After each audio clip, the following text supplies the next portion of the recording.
So what's up guys, ako nga pala si Justin ng Pinoy sa New Zealand. At syempre, panibagong araw at panibagong pupuntahan na naman. Mamamalengke tayo guys ng mga pagkain at syempre, magtitingin na rin tayo ng mga pwede pang magamit sa loob ng bahay. Yung palengke nga pala dito guys, tuwing linggo lang nagbubukas. Sa araw talaga ng linggo guys, sobrang daming tao dito na mamamalengke kasi bukod sa mura na yung mga paninda, quality pa. Pag pumunta ka nga pala dito guys, kailangan maaga kasi pag alas 12 na ng tanghali, di na sila nagpapapasok. Yung buong field nga pala na to guys, karerahan ng kabayo to, kaya talagang tuwing linggo lang sila nagbubukas. Magaganda pa yung mga paninda dito guys, talagang mga bago pa. Matagal mo pa talaga mapapakinabangan. Depende na lang sa'yo guys kung gaano kakaingat gumamit. Safe sana yung mga bonnet dito guys, kaso yung paghahawak ko wala, manipis, kaya ekis guys, di natin kinuha. Ang target talaga natin dito guys, mga magagandang pantalon, mga vintage, o kaya damit na magaganda. Dun sa unahan guys, nakakita ko ng karat na damit, kaso di natin kinuha, gawa ng kupas na kupas at saka puro butas na rin. Swerte tayo guys, nakakuha tayo ng magandang pantalon. At ang maganda dun, good condition pa siya, tsaka wala pang issue.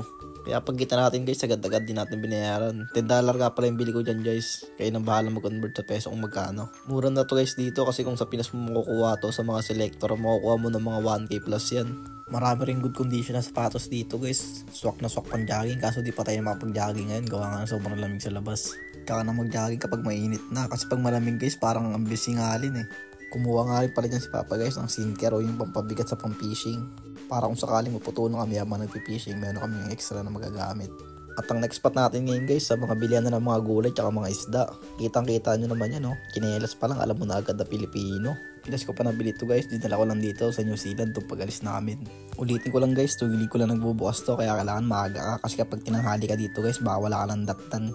Kasi guys, pag tinanghali ka dito, baka ang abutan mo na lang mga tira-tira. Nga pala guys, share ko lang sa inyo, kapag bibili ka nga pala dito, hindi sila tumatanggap ng tingi-tingi, kailangan bultuhan.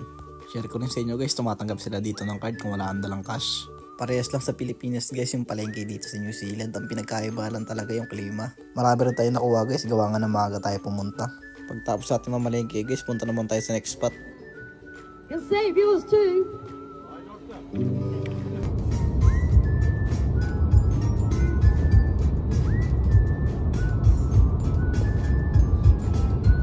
Pagtapos sa ating mamalengke dun guys sa Avondale, punta naman tayo sa Glenfield.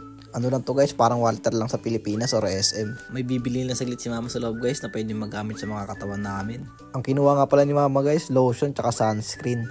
Kita nyo na guys, dollar yung sahod pero dollar din yung gastusin. Nung una punta namin dito guys, kada bumibili sila papa ng pagkain, gino-convert muna namin ni ate sa peso kung magkano nga ba.